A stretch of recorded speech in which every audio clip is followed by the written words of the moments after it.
믿음의 여인들, 롯의 아내. 하나님의 은혜를 신중하게 받아들이지 않은 여인. 창세기 19장 1절로 17절, 24절에서 26절. 소돔의 산봉우리는 완전한 소금 바위로 이루어져 있다. 그중 하나는 여자의 모습과 흡사하다. 여행 안내자는 그것을 롯의 아내가 소금 기둥으로 변한 모습이라고 설명한다. 기엔 카젠. 그리스도께서 오신 지 약 20세기가 지난 오늘날 이스라엘의 버스들이 사해의 남서쪽 해안으로 왔다가 떠나곤 한다. 전 세계에서 온 관광객들이 소돔과 고모라 성의 유적을 보려고 모여들기 때문이다. 아랍인들은 지금도 그것을 바로에, 즉 롯의 바다라고 부른다. 사실 여기엔 구경할 만한 것이 별로 없다. 소돔은 관광객의 눈을 끌만한 곳이라기보다 하나의 교훈적 장소이다. 삶의 흔적도 없다. 아름다운 경치도 펼쳐져 있지 않다. 해변보다 약 400m 정도 더 낮은 호수의 표면은 지구에서 가장 낮은 지점이며 견딜 수 없을 만큼 높은 기온으로 수분이 빨리 증발된다. 공기는 열로 인해 흔들리고 소금과 유황 냄새로 무덥게 덮여 있다. 그리 큰 상상력을 동원하지 않아도 이처럼 답답하고 황폐한 분위기에서 한때는 큰 재앙이 일어났었다는 사실을 깨달을 수 있다. 마치 그 땅에 아직도 심판이 계속되고 있는 것 같다. 수세기 전에 그 자리는 비옥하고 푸르렀으며 생기로 가득 차 있었다. 소돔과 고모라에서의 하루하루는 여느 날과 다름없이 흘러갔고 하나님의 심판이 임하리라는 징조는 거의 찾아볼 수 없었다. 하나님께서 정하신 그날 저녁 평화로운 주변 환경과 상관없이 법석거리는 소돔에는 롯과 그의 가족을 찾아온 두 사람 때문에 소동이 벌어졌다. 롯의 아내는 자기 집에 온 손님들이 하나님께서 그 성을 심판하라고 보내신 천사였다는 것을 알았을까? 아마도 그녀는 아브라함이 그곳에 의인 몇 명만이라도 있으면 소돔과 고모라를 구원해 달라고 얼마나 열심히 하나님께 간구했는지 몰랐을 것이다. 하나님께서 아브라함에게 말씀하셨다. 소돔과 고모라에 대한 부르짖음이 크고 그 죄악이 심히 무거우니 내가 이제 내려가서 그 모든 행한 것이 과연 내게 들린 부르짖음과 같은지 그렇지 않은지 내가 보고 알려 하노라. 그러나 롯의 아내는 소돔에서 지낸 수년 동안 그곳 사람들의 삶이 부도덕하다는 것을 몰랐다. 상황은 더욱 심각해져 성 안의 남자들이 젊은이나 늙은이를 막론하고 심지어 남편을 찾아온 손님들까지 강간하려 했다. 그녀는 정욕에 사로잡혀 사악하게 구는 군중들을 설득하기 위해 가정의 안정까지 버리는 남편을 지켜보았다. 그녀는 남편 롯이 그 두 사람과 자기의 두 딸을 바꾸자고 제안하자 당황했지만 그녀가 불평할 사이도 없이 사태가 급격히 진전되었다. 무엇보다 소돔 사람들이 롯에게 너무도 맹렬하게 화를 냈기 때문에 그녀의 남편 롯은 하나님의 사람들이 친히 개입하여 일어난 이적으로 간신히 생명을 구할 수 있었다. 그것을 본 그녀는 그 두 사람이 롯에게 묻는 몇 가지 심각한 질문에 귀를 기울였다. 이 외에 내게 속한 자가 또 있느냐? 내 사위나 자녀나 성 중에 내게 속한 자들을 다 성 밖으로 끌어내라. 될 수 있는 대로 빨리 해라. 우리는 이 성을 완전히 멸망시킬 것이다. 하나님께서 그렇게 하라고 우리를 보내셨다. 창세기 19장 12절로 13절. 처음에 그녀는 손님들이 쓸데없이 롯에게 겁을 주는 줄 알았다. 그러나 그들은 폭도들로부터 자기 남편을 구원했다. 그래서 그녀는 그들의 말에 좀 더 주의를 기울이기 시작했다. 흥분한 롯은 문 밖으로 뛰어나가 사위들에게 그들과 함께 성 밖으로 도망가자고 설득했지만 성공하지 못했다. 그토록 간곡히 청하는데도 그들의 웃음소리만이 귓가를 울렸을 때 그가 얼마나 좌절과 모욕을 느꼈을까. 그들은 롯이 농담을 한다 생각했고 그를 마치 정신이 나간 사람처럼 바라보았다.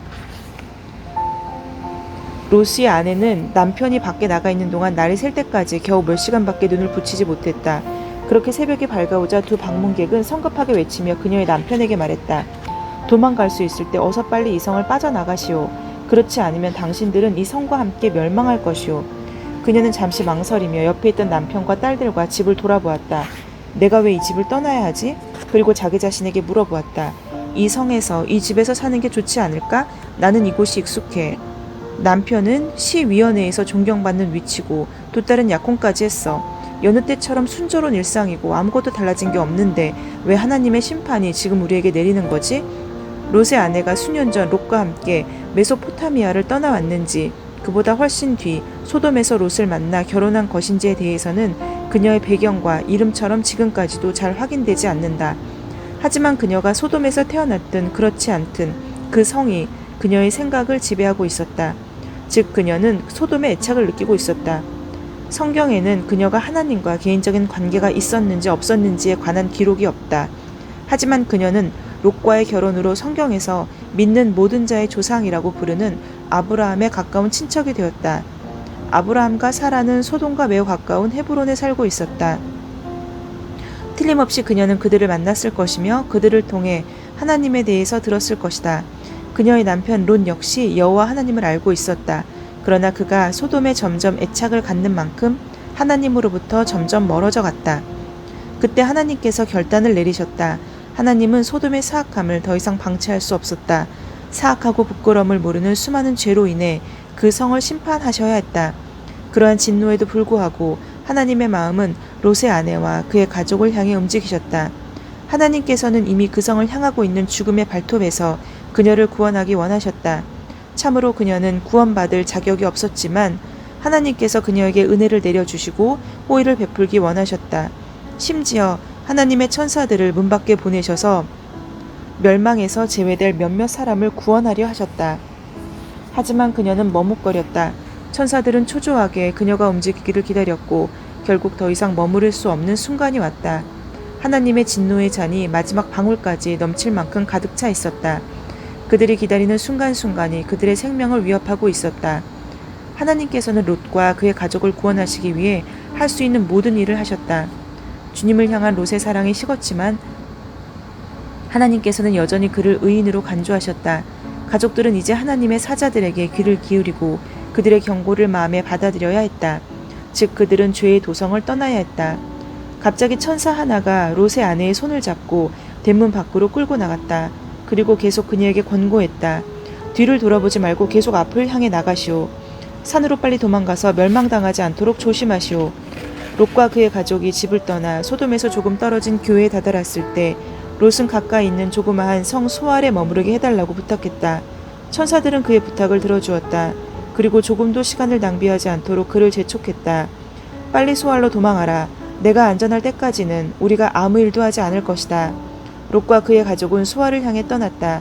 동양적인 관습에 따라 롯이 가장 앞에 나갔고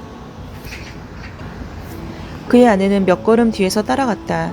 그들이 소알에 닿자마자 심판이 내렸다. 하늘에서 유황과 불이 소돔과 고모라에 떨어졌다. 자연의 힘이 두 성을 몹시 흔들어 재로 만들어버렸다. 두 성은 하나님의 손에 의해 지구상에서 없어지고 말았다. 사람 한 명, 동물 한 마리, 풀 한 포기, 나무 한 그루 사람은 남지 못했다. 하늘에서 무서운 심판이 퍼부었을 때 롯의 아내는 하나님의 음성을 진지하게 받아들이지 않았다. 그래서 결국 뒤를 돌아보았다. 그녀의 두 발은 소돔에서 멀어졌지만 마음은 아직도 거기서 머뭇거리고 있었다. 그 일은 그녀에게 치명적이었다. 이완과 소금이 비같이 내리덮어 그녀를 질식시켰고 그곳이 그녀의 무덤이 되고 말았다. 성경은 그녀 이야기를 이렇게 묘사한다. 롯의 아내는 뒤를 돌아보았으므로 소금 기둥이 되었더라. 창세기 19장 26절.